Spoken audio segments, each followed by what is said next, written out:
Hello मेरे प्यारे बच्चों, कैसे हैं आप सभी लोग। उम्मीद करते हैं सभी लोग बहुत बढ़िया होंगे। स्वागत है आप सभी का आपके अपने YouTube channel yes technique make your mind sharp पर। आइए शुरू करते हैं हमारी आज की क्लास। और इस क्लास में हम सभी लोग पढ़ेंगे कि जो हमारे इंजीनियरिंग मटेरियल होते हैं वो क्या होते हैं, है ना। तो सबसे पहले हम लोग पढ़ने वाले हैं आज के वीडियो में कि इंजीनियरिंग मटेरियल क्या होते हैं।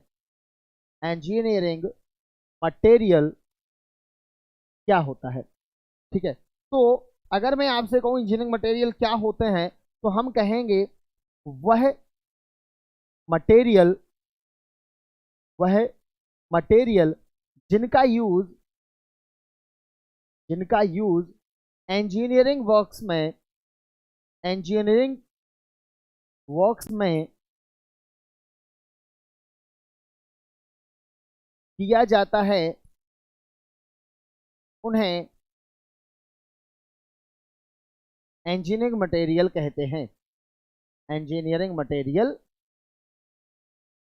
कहते हैं, यस और नो, है ना। मतलब वो मटेरियल जिनका यूज हम इंजीनियरिंग वर्क्स में करते हैं उन्हें हम इंजीनियरिंग मटेरियल कहते हैं, है ना। एग्जाम्पल के लिए जैसे मैं आपसे कह दूं, हम इंजीनियरिंग वर्क्स में किस किस चीजों का यूज करते हैं भाई। हम आयरन का यूज करते हैं, हम स्टील का भी यूज करते हैं, हम कॉपर का भी यूज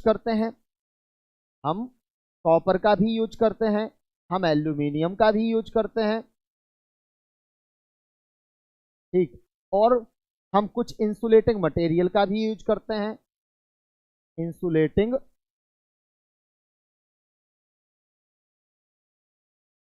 मटेरियल्स का भी यूज करते हैं, हम बहुत सारी प्लास्टिक्स का भी यूज करते हैं। तो ये सारे के सारे क्या हैं, एक्सेट्रा बहुत सारे, ये सब क्या हैं, these all are engineering material. ये सब इंजीनियरिंग मटेरियल है। क्यों? क्योंकि इन सब का हम यूज किस में कर रहे हैं, इंजीनियरिंग कामों में कर रहे हैं। हमारे जो अभियंत्रिक काम होते हैं, हमारे जो इंजीनियरिंग वर्क्स होते हैं, उनमें हम लोग इसका यूज कर रहे हैं, ठीक है। तो इस हिसाब से जो हमारे इंजीनियरिंग मटेरियल होते हैं ये दो टाइप से क्लासिफाई किए गए हैं। इंजीनियरिंग मटेरियल दो टाइप से क्लासिफाई किए गए हैं। एक तो होता है आपका मेटेलिक और एक होते हैं आपके नॉन मेटेलिक, मतलब मेटल और non metal. Yes, metal and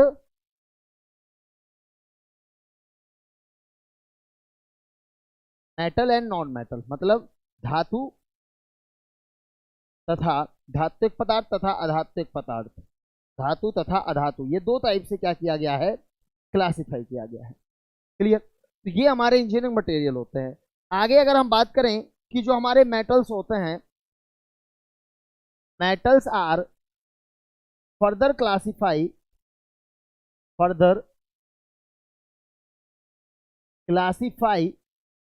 into two type. जो आपके मेटल्स हैं उनको भी फिर हमने दो टाइप से क्लासिफाई किया हुआ है। जो हमारे मेटल्स होते हैं ये दो टाइप के होते हैं। एक तो होते हैं आपके फेरस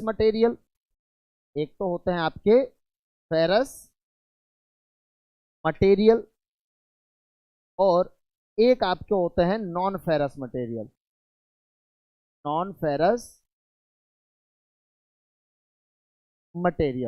ओके, मतलब हिंदी में इसको हम बोलते हैं लौह धातु,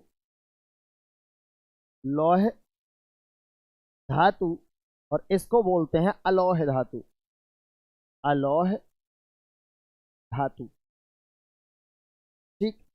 तो अब बात हम ये करेंगे सर कि ये जो हमारी लौह धातुएं होती हैं ये क्या होती हैं, ठीक है। तो लौह धातुएं क्या होती हैं, वे मेटल्स जिनमें कुछ परसेंटेज आयरन का होता है, उन्हें फेरस मेटल्स कहते हैं। उन्हें हम लौह धातुएं कहते हैं। किन्हें कहते हैं लौह धातुएं बेटा, किन्हें कहते हैं लौह धातुएं? हम वो मेटल जिनमें कुछ परसेंटेज किसका होता है, आयरन मतलब Fe का होता है, उन्हें हम क्या कहते हैं, फेरस मटेरियल कहते हैं। जो आयरन होता है बेटा, ये वाइडली यूज्ड मेटल है ना। आयरन का यूज करके हम क्या कर सकते हैं, डिफरेंट टाइप के डिफरेंट अलॉय बना सकते हैं। क्या कर सकते हैं, डिफरेंट अलॉय बना सकते हैं। अलॉय का मतलब होता है बेटा मिश्र धातु। मिश्र धातु, डिफरेंट टाइप की मिश्र धातु हम इसका यूज करके बना सकते हैं। किसका यूज करके, आयरन का यूज करके।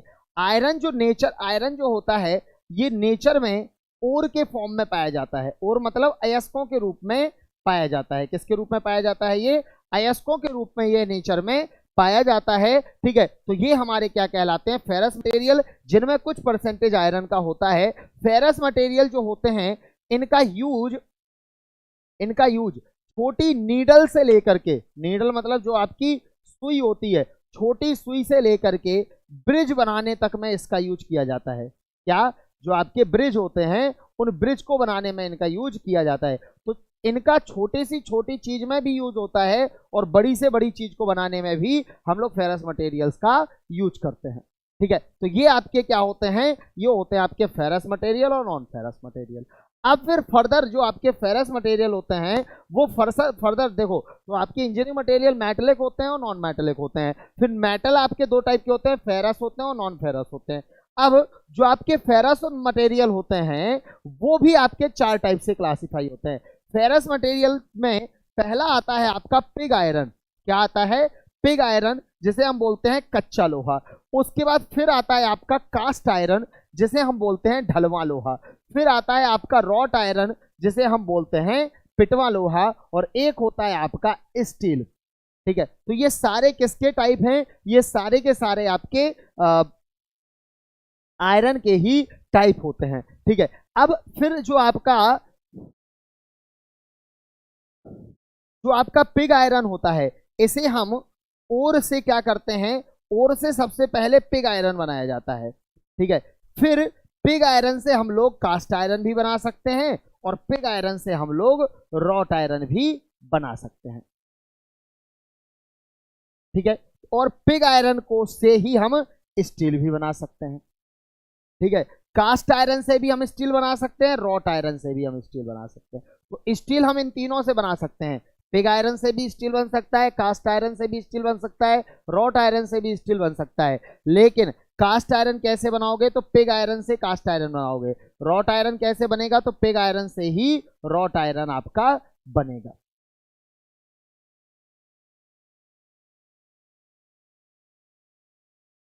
और पिग आयरन खुद कैसे बनेगा, जो आयरन के ओर होते हैं उनसे पिग आयरन बनता है, पिग आयरन से कास्ट आयरन बनता है, पिग आयरन से रॉट आयरन भी बन सकता है, पिग आयरन से स्टील भी बन सकता है। ठीक है, और आपका जो कास्ट आयरन है उससे भी हम स्टील बना सकते हैं और रॉट आयरन से भी हम लोग स्टील बना सकते हैं। तो ये आपका कुछ क्लासिफिकेशन है। आगे हम अगर बात करें, क्या पिग आयरन के भी कोई टाइप होते हैं, नहीं, पिग आयरन का कोई टाइप नहीं होता है। क्या कास्ट आयरन का कोई टाइप होता है, बिल्कुल नहीं, कास्ट आयरन का भी नहीं, पिटवा सॉरी रॉट आयरन का कोई टाइप होता है, तो नहीं, रॉट आयरन का कोई टाइप नहीं होता है। लेकिन कास्ट आयरन के टाइप होते हैं, किसके, ढलवा लोहा के प्रकार होते हैं। ठीक है, और ये कितने प्रकार के होते हैं, ये आपके सामने रहे सारे। जो आपका ढलवा लोहा होता है ये निम्नलिखित प्रकार का होता है। सबसे पहले होता है grey cast iron, white cast iron, और आपका नॉड्यूलर कास्ट आयरन, फिर malleable cast iron, mottled cast iron, chilled cast iron और अलॉय कास्ट आयरन। ये इतने प्रकार का क्या होता है, आपका कास्ट आयरन होता है। इन सबको हम डीपली आगे पढ़ने वाले हैं, अभी केवल आपका पूरा क्लासिफिकेशन चल रहा है। इसके बाद फिर जो आपका स्टील होता है वो कितने टाइप का होता है, तो स्टील दो टाइप का होता है, एक होता है कास्ट स्टील, एक होता है रोट स्टील। ठीक है, फिर आपका जो कौन सा होता है, जो आपका रोट स्टील होता है, कास्ट स्टील तो कोई टाइप नहीं है, लेकिन जो रोट स्टील होता है वो दो टाइप का होता है, कार्बन स्टील होता है और अलॉय स्टील होता है। अब जो कार्बन स्टील होता है वो फिर तीन टाइप का होता है, low carbon steel, medium carbon steel और हाई कार्बन स्टील होता है। ठीक है, इसके बाद आपका ये यहां तक पूरा क्लासिफिकेशन हो गया है। ठीक है, तो सबसे पहले मैंने आपको बताया कि जो आपके इंजीनियरिंग मटेरियल होते हैं वो क्या होते हैं। फिर जो इंजीनियरिंग मटेरियल होते हैं वो दो टाइप से क्लासिफाई होते हैं, एक होता है आपका मेटलिक मटेरियल और एक होते हैं आपके नॉन मेटलिक मटेरियल। ठीक है, जो आपके नॉन मेटलिक मटेरियल होते हैं इनमें आपका आ जाएगा, नहीं, ठीक है, एक आपके मेटेलिक होते हैं और एक होते हैं आपके नॉन मेटेलिक। नॉन मेटेलिक में आपके ये प्लास्टिक वगैरह आ जाएंगे। ठीक है, नॉन मेटेलिक में क्या आ जाएगा आपका, प्लास्टिक आ जाएगा, है ना, और आपका वुड आ जाएगा। ठीक है, और आपके ये सीमेंट वगैरह आ जाएंगे। ठीक, तो ये सारी चीजें आपकी किस में आ जाएंगी,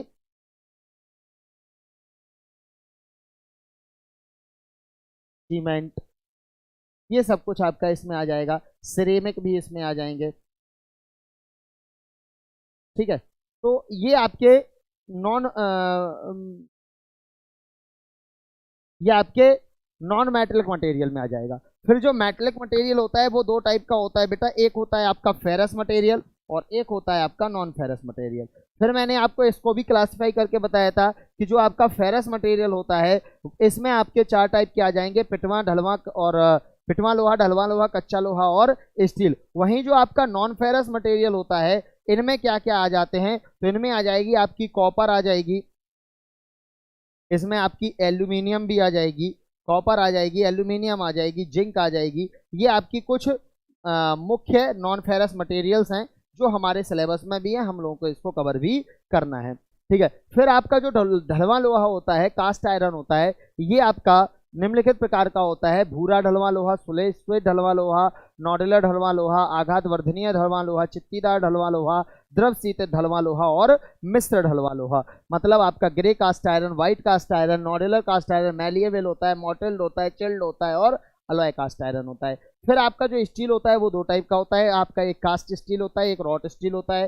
फिर जो आपका रॉट स्टील होता है वो कार्बन स्टील और अलॉय स्टील में क्लासिफाई होता है। फिर जो अलॉय स्टील होता है वो दो टाइप का होता है, एक लो कार्बन, हाई कार्बन और मीडियम कार्बन, ये तीन टाइप का स्टील होता है। क्लियर बात। तो ये पूरी बातें हुई किसकी, कि हमारा इंजीनियरिंग मटेरियल का क्लासिफिकेशन कैसे किया जाता है। अगर क्लासिफिकेशन अकेला आता है इंजीनियरिंग मटेरियल का तो ये पूरा क्लासिफिकेशन आपको लिखना पड़ेगा पूरे डायग्राम के थ्रू, और फिर आपको एक एक चीज के बारे में, क्योंकि हम इन सारी चीजों के बारे में अभी डीपली भी पढ़ेंगे, तो उनके बारे में थोड़ा थोड़ा आपको लिख देना है अगर क्लासिफिकेशन आपका एग्जाम में आता है तो। चलिए आगे बढ़ते हैं। अब हम बात करते हैं आयरन के ओर्स क्या होते हैं। मोस्ट इंपॉर्टेंट टॉपिक है आपका कि आयरन के कौन कौन से ओर होते हैं और उनका फॉर्मूला क्या होता है, उनमें कौन कौन कितने कितने परसेंट कार्बन, सॉरी, आयरन के कौन कौन से ओर होते हैं, उनका फॉर्मूला क्या होता है, उनमें कितने कितने परसेंट आयरन पाया जाता है, आयरन के अलावा उनमें और कौन कौन सी इंप्योरिटी पाई जाती हैं। ये पूरा टॉपिक आपका आता है, क्वेश्चन कई बार एग्जाम में पूछा जाता है आयरन क्या होता है और आयरन के कुछ ओर्स बताइए। तो आयरन के ओर क्या होता है, देखो आयरन जो होता है ना वो प्रकृति में कभी भी खुली अवस्था में नहीं पाया जाता कि तुम जाओ और आयरन की कोई पहाड़ है आयरन का, उससे आयरन को खुदे के ले आओ, है ना, ऐसा नहीं होता है। आयरन जो आपका होता है ना ये मुक्त अवस्था में नहीं पाया जाता है ना। जैसे कि अगर अगर आप लोग कहें हमारे घर में तो बहुत सारा लोहा है, तो भाई घर में है वो बात मैं मान सकता हूं, लेकिन अगर मैं कहूं कि मिलता कहाँ है, बनता कैसे है, तो वो ओर से बनता है। आयरन, आयरन किससे बनता है, अपने अयस्कों से बनता है। अयस्कों का कंसंट्रेशन करके उन पर कुछ केमिकल फिजिकल प्रॉपर्टीज लगा करके हम क्या करते हैं, आयरन को एक्सट्रैक्ट करते हैं। और इस पूरी विज्ञान की शाखा जिसमें उनके किसी भी धातु को उसके अयस्कों से सांद्रित करना क्या कहलाता है, मेटलर्जी कहलाता है, धातु कर्म कहलाता है। ठीक है, तो जो आपका क्या होता है, धातु कर्म होता है, धातु कर्म जिसको हम बोलते हैं मेटलर्जी। मेटलर्जी, मेटलर्जी का मतलब होता है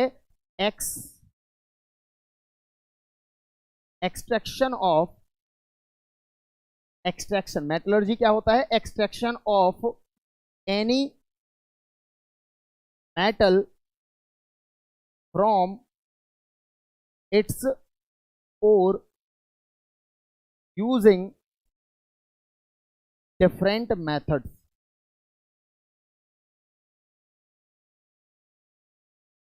इसका मतलब हुआ विभिन्न विभिन्न विधियों का उपयोग करके अयस्कों से उनके मेटल को एक्सट्रैक्शन करना, मतलब निकालने की जो प्रक्रिया होती है, इसे हम क्या कहते हैं, धातु कर्म कहते हैं। तो यहाँ एक टॉपिक आया हुआ है, यहाँ एक बात आई हुई है कि और क्या है। ठीक है, तो जो प्रकृति में हमने आपको बताया कि कुछ चीजें जो हैं वो प्रकृति में खुली अवस्था में नहीं होती हैं, मुक्त अवस्था में नहीं होती हैं, फ्री स्टेट में नहीं होती हैं, तो वो कैसे, वो कंपाउंड के फॉर्म में पाई जाती हैं। किस फॉर्म में पाई जाती हैं, कंपाउंड के। तो कंपाउंड के फॉर्म में जो पाई जाती हैं उनमें आयरन जो है वो इन 5 टाइप के, ये कुछ इसके 5 और हैं एक होता है इसका हेमेटाइट, एक होता है इसका सिडेराइट, एक होता है इसका लिमोनाइट, एक होता है इसका मैग्नेटाइट और एक होता है इसका आयरन पायराइट। ये कुछ 5 अयस्क हैं जो आयरन के होते हैं। ठीक है, अब इन सब के बारे में एक एक करके हम लोग क्या करेंगे, पढ़ेंगे। सबसे पहला और जो है आपका वो है हेमेटाइट। ठीक है, वो क्या है आपका, हेमेटाइट। तो हेमेटाइट जो और होता है इसका जो केमिकल फॉर्मूला होता है, हेमेटाइट जो है इसका जो आपका क्या होता है, केमिकल फॉर्मूला होता है। हाँ जी, ठीक है। तो जो आपका,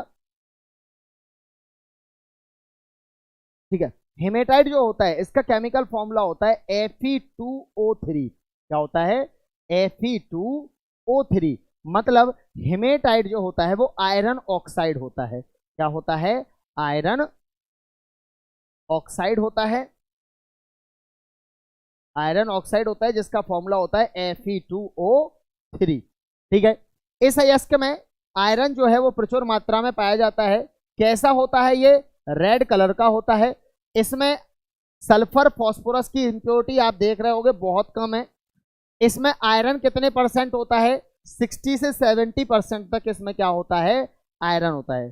परसेंटेज ऑफ आयरन कितना होता है इसमें, 60 से 70% इसमें होता है। ठीक है, आयरन ऑक्साइड ये होता है, परसेंटेज ऑफ आयरन 60 से 70% है। इसमें सल्फर एंड फास्फोरस की इंप्योरिटी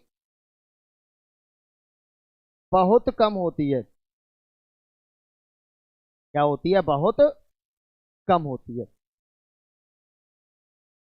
ठीक है, अगर आपको पूरा याद नहीं रहता तो आपको ये 3 पॉइंट याद रखने हैं कि इसका फॉर्मूला फलाना होता है Fe2O3 और इसमें आयरन का जो परसेंटेज है वो 60 से 70% होता है और इसमें सल्फर तथा फास्फोरस की इंप्योरिटी नहीं पाई जाती है। ठीक है, और ये आयरन का एक ऑक्साइड होता है। क्या होता है, आयरन का एक ऑक्साइड ये होता है। ये मुख्यतः कहाँ पाया जाता है, तो ये मुख्यतः ये कहां पाया जाता है, तो ये मुख्यतः झारखंड, झारखंड, बिहार, छत्तीसगढ़, मध्य प्रदेश आदि स्थानों पर पाया जाता है। आदि स्थानों पर पाया जाता है। ओके, तो ये इनके प्राप्ति स्थान है और इनका क्या फॉर्मूला होता है। दूसरा जो है आपका वो है क्या, वो है सिडेराइट। दूसरा क्या है आपका, सिडेराइट। ठीक है, आइए सिडेराइट के बारे में पढ़ते हैं। तो सिडेराइट जो होता है वो आयरन का एक कार्बोनेट होता है। सिडेराइट जो आपका होता है, ठीक है, ये क्या होता है आपका, आयरन का एक कार्बोनेट होता है जिसका फॉर्मूला होता है FeCO3। ठीक है, क्या होता है, FeCO3, आयरन कार्बोनेट बोलते हैं इसे हम, FeCO3। ठीक है, तो सिडेराइट जो होता है वो क्या होता है, आयरन कार्बोनेट होता है। फॉर्मूला क्या हो जाएगा, FeCO3 आयरन कार्बोनेट। इसमें परसेंटेज ऑफ आयरन कितना होता है, इसमें जो परसेंटेज ऑफ आयरन होता है ये आपका लगभग 10 से लेकर के 48% तक होता है। ठीक है, किस कलर का होता है, तो इसका जो कलर होता है ये आपका कैसा होता है, भूरा होता है। ठीक है, जिसको हम बोलते हैं ब्राउन कलर। ठीक है, तो ये आपका हल्का सा ब्राउन कलर का होता है। ठीक है, और इसमें इम्प्योरिटी किसकी, इसमें इसे हम क्या बोलते हैं, इसे हम आयरन कार्बन भी बोलते हैं। क्या बोलते हैं, आयरन कार्बन बोलते हैं। इसमें कार्बन की इम्प्योरिटी होती है, किसकी, कार्बन की इम्प्योरिटी इसमें होती है, कार्बन की इम्प्योरिटी इसमें पाई जाती है। ठीक है, तो ये आपका सिडेराइट होता है और ये इसकी क्वालिटी कैसी होती है, ये आपका लो क्वालिटी वाला आयरन होता है। क्या होता है, लो क्वालिटी वाला आयरन और होता है, लो क्वालिटी का आयरन और है, इसलिए इसका यूज क्या होता है, थोड़ा कम कर किया जाता है क्योंकि इसमें आयरन का परसेंटेज भी बहुत कम होता है। अगला जो आपका है वो है आपका लिमोनाइट। ठीक है, लिमोनाइट जो होता है वो भी एक प्रकार से आयरन का ऑक्साइड ही होता है। और ये जो लिमोनाइट होता है ये हाइड्रेटेड फॉर्म में पाया जाता है। किस फॉर्म में पाया जाता है? जो लिमोनाइट होता है वो हाइड्रोजन के फॉर्म में पाया जाता है। फॉर्मूला होता है 3Fe2O3। आयरन का ऑक्साइड तो है ही, लेकिन साथ ही साथ इसमें जो है क्या होता है, हाइड्रेटेड होता है, ये नमी होती है इसमें, ठीक है।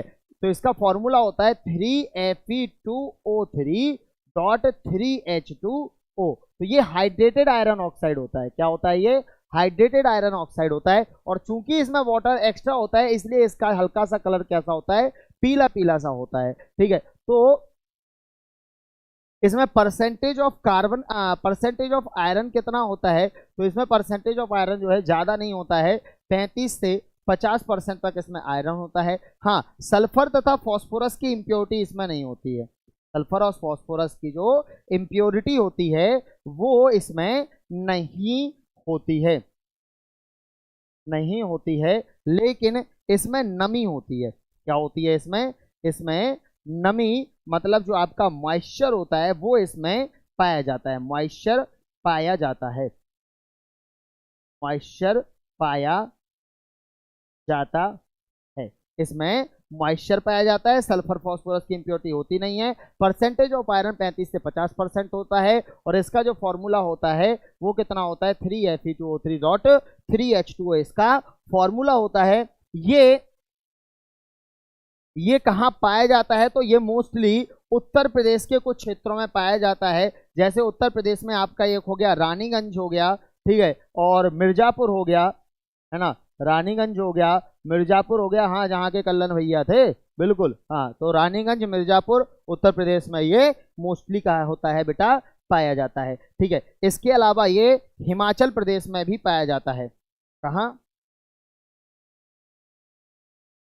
हिमाचल प्रदेश में भी ये पाया जाता है। हिमाचल प्रदेश में ये कांगड़ा स्थान पे पाया जाता है। कहाँ पे? कांगड़ा जिला है, वहां पर ये पाया जाता है। तो हिमाचल प्रदेश के कांगड़ा जिले में और उत्तर प्रदेश रानीपुर और मिर्जापुर स्थान पर ये पाया जाता है। कौन सा? हमारा लिमोनाइट, ठीक है,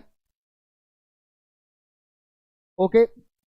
इसका जो एक्सट्रैक्शन होता है, इसका जो खनन होता है वो काफी सरल होता है। इसका इसका जो खनन होता है वो काफी सस्ता तथा सरल होता है। सरल होता है। इसका जो खनन होता है वो कैसा होता है बेटा? काफी सस्ता होता है, सरल होता है, ठीक है, क्योंकि कम परसेंटेज है, इतना कोई ध्यान इस पे देता नहीं है। अगला जो है वो है आपका मैग्नेटाइट। मैग्नेटाइट जो है वो भी आपका एक आयरन का ऑक्साइड होता है। Fe3O4 इसका फॉर्मूला होता है। मैं फॉर्मूलाओं पे ब्लैक इसलिए कर रहा हूं क्योंकि वो ढंग से लिखे नहीं है ना। Fe3O4 इसका फॉर्मूला होता है, मैं अभी आपको दे रहा हूं लिख करके इसको ढंग से, ठीक है। इसका फॉर्मूला क्या होता है बेटा? इसका फॉर्मूला होता है Fe3O4। ये भी आयरन का एक ऑक्साइड ही होता है, Fe3O4, ऐसे लिखेंगे Fe3O4, ये आपका होता है, ठीक है। इसका जो आपका मैग्नेटाइट जो होता है ये क्या होता है? आपका एक प्रकार का आयरन ऑक्साइड होता है। क्या होता है? आयरन ऑक्साइड होता है। और इसका फॉर्मूला क्या होता है? Fe3O4 इसका फॉर्मूला होता है। इसका जो कलर होता है वो कैसा होता है? तो हल्का ब्राउन और ब्लैक कलर का ये होता है, ब्राउन एंड ब्लैक कलर का ये होता है, ठीक है। इसे हम ब्लैक और भी कह सकते हैं क्योंकि ये हल्का सा ब्लैक होता है, ठीक है। इसमें जो परसेंटेज ऑफ आयरन होता है वो काफी अच्छा होता है, 60 से 72% तक इसमें होता है, ठीक है। और इसमें भी सल्फर और फॉस्फोरस की इम्प्योरिटी नहीं होती है। सल्फर एंड फॉस्फोरस की इम्प्योरिटी भी इसमें नहीं होती है, इसमें इसकी इम्प्योरिटी नहीं होती है, ठीक है, इसमें इसकी इम्प्योरिटी नहीं होती है। और जो आपका ये मैग्नेटाइट होता है ना, ये तमिलनाडु, कर्नाटक, आंध्र प्रदेश और केरल में पाया जाता है। कहाँ पे? जो हमारा साउथ साउथ इंडिया है, साउथ इंडिया में ये पाया जाता है। कहाँ कहाँ पाया जाता है? ये पाया जाता है आपका तमिलनाडु, तमिलनाडु, तमिलनाडु में कहाँ पे? क्या होता है वो? तिरुचिरापल्ली, हाँ, तिरुचिरापल्ली जो आपका शहर है वहां पर ये ज्यादातर निकलता है। आंध्र प्रदेश में भी ये पाया जाता है, आंध्र प्रदेश में भी ये पाया जाता है, कर्नाटक में भी ये पाया जाता है। साउथ के जितने स्टेट हैं वहां पर मोस्टली ये पाया जाता है, कर्नाटक, केरला, आंध्र प्रदेश और तमिलनाडु, इन राज्यों में ये पाया जाता है साउथ इंडिया में, ठीक है। और ये आपका क्या है, इसका मैग्नेटाइट है, ठीक है। तो अभी तक आपने देखा कि हमारे जितने और हुए हैं, जैसे हेमेटाइट, हेमेटाइट में 60 से 70% था कार्बन, और वो आयरन सॉरी, और इसमें आयरन कितना है, 60 से 72% है, ठीक है। बाकी सब में तो थोड़ा कम कम आयरन परसेंटेज ही होता है। इसका जो अगला है वो है आयरन पायराइड, जिसे हम सल्फर अयस्क ऑफ आयरन बोलते हैं। क्या बोलते हैं, सल्फर अयस्क ऑफ आयरन बोलते हैं। आयरन पायराइड इसका काफी अच्छा अयस्क माना जाता है, बस इसमें सल्फर की इम्प्योरिटी होती है, एक प्रॉब्लम इसके साथ यही है, बाकी ये काफी अच्छा अयस्क माना जाता है, ठीक है। इसका जो फॉर्मूला होता है वो FeS2 होता है। क्या होता है, FeS2 होता है, ठीक है। अब सुनो बेटा, जो आपका टोटल आयरन है इंडिया का, उसका 74% जो है वो क्या होता है, एक अयस्क पाया जाता है, हीमेटाइट। क्या, हिमेटाइड आपका 74% है। जो इंडिया में टोटल आयरन होता है उसका 74% केवल क्या होता है, हेमेटाइड होता है। इसी वजह से, और हेमेटाइड को सबसे ज्यादा कहाँ पे निकाला जाता है, तो झारखंड इसकी सबसे ज्यादा एक्सट्रैक्शन करने वाली स्टेट है। हेमेटाइड को सबसे ज्यादा एक्सट्रैक्ट कौन करता है, झारखंड करता है। तो largest iron producing country India जो है वो क्या है, इंडिया जो है वो लार्जेस्ट आयरन प्रोड्यूसिंग कंट्री है, आयरन प्रोड्यूसिंग कंट्री है। मतलब अगर हम आपसे कह रहे हैं कि पूरे विश्व में सबसे ज्यादा आयरन कहाँ बनाया जाता है, तो इंडिया में, और हम कहें इंडिया में सबसे ज्यादा आयरन कहाँ बनाया जाता है, तो झारखंड में। और कौन सा अयस्क है जो सबसे ज्यादा यूज किया जाता है, तो वो है आपका हेमेटाइट, जो कितना यूज किया जाता है, 74%। तो ये बात हुई पूरी किसकी, कि आयरन क्या होता है और आयरन के कौन कौन से ओर्स होते हैं, ठीक है। तो आई होप आप सभी को ये सारी चीजें समझ में आ गई होंगी। अगली वीडियो जो होगी उसमें मैं आपको बढ़ाऊंगा कि आयरन का जो ओर होता है हेमेटाइड, या कोई भी ओर है, जैसे आयरन पायराइड है, हेमेटाइड या मैग्नेटाइड या लेमोनाइट या सिडेराइट, इनमें से किसी भी ओर का यूज करके हम आयरन का एक्सट्रैक्शन कैसे करते हैं। मतलब अगली वीडियो में हम पढ़ेंगे कि ओर से पिग आयरन कैसे बनाया जाता है, ओर से पिग आयरन का एक्सट्रैक्शन कैसे होता है, ये हम लोग अगली वीडियो में पढ़ेंगे। तब तक सभी को बहुत बहुत धन्यवाद वीडियो को देखने के लिए। अगर आपको आयरन की ये वीडियो, शुरुआती वीडियो समझ में आई है, जिसमें मैंने आपको आयरन और उसके ओर्स के संबंधित कुछ जानकारियां दी, तो वीडियो को एक बार लाइक जरूर करें और अपने क्लास के फ्रेंड के साथ हमारी वीडियो को शेयर करें। जिसने अभी तक एएस टेक्निक ऐप डाउनलोड नहीं किया है, तुरंत डाउनलोड करें। और जो भी आपका मटेरियल साइंस या इंजीनियरिंग मटेरियल या मैकेनिकल के कोई भी सब्जेक्ट हो, वो सब्जेक्ट देखने के लिए एएस टेक्निक ऐप डाउनलोड कीजिए। वहाँ पर आपको हर एक सब्जेक्ट पूरी वीडियोस के साथ और विद आपके नोट्स, जो आपके ये नोट्स होते हैं बोर्ड के, ये पूरे नोट्स, और साथ ही साथ वन नाइट क्लासेस भी आपको वहाँ पे प्रोवाइड की जाएगी। बहुत बहुत धन्यवाद। जय हिंद।